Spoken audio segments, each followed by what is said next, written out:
Well, my name is Manuel Aranda, and I'm an assistant professor at the Red Sea Research Center.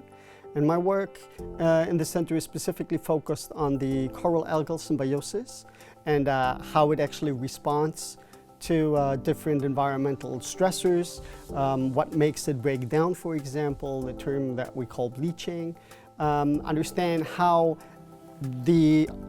what adaptive potential this relationship has in order to adapt to what we think will be coming in the near future in terms of climate change.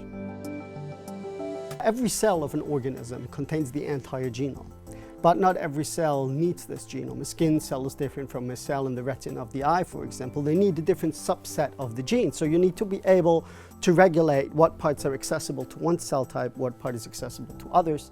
And epigenetics is a mechanism that allows you to modify what parts of the genome you use and how you use them. We see that this mechanism can also be used to provide kind of a memory. So to basically program the cell to respond to a certain environmental condition.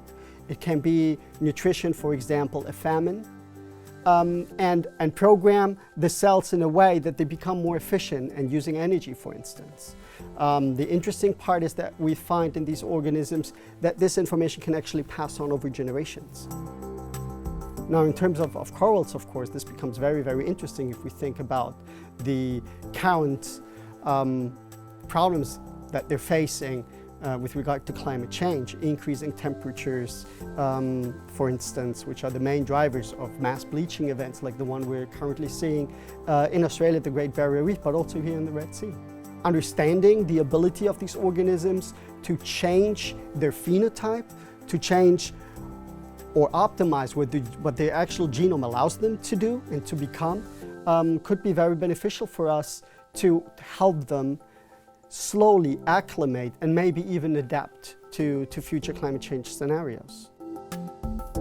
The algae starts to produce reactive substances, reactive oxygen species, which damages the coral host and induces an immune response. And the response then of the coral is to expel the algae. And now with this, it basically loses its main source of nutrition.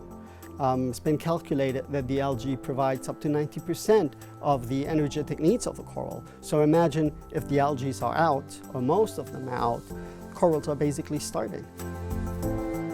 There's a difference if a coral colony has experienced temperature stress before.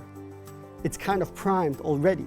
If we can really show that epigenetic mechanisms do play a role in this, we could, for instance, think of maintaining a coral population of different species at higher temperatures to kind of prime them, and then either use those or their larvae, if we're able to let them reproduce, to reseed the seeds that have bleached, for instance.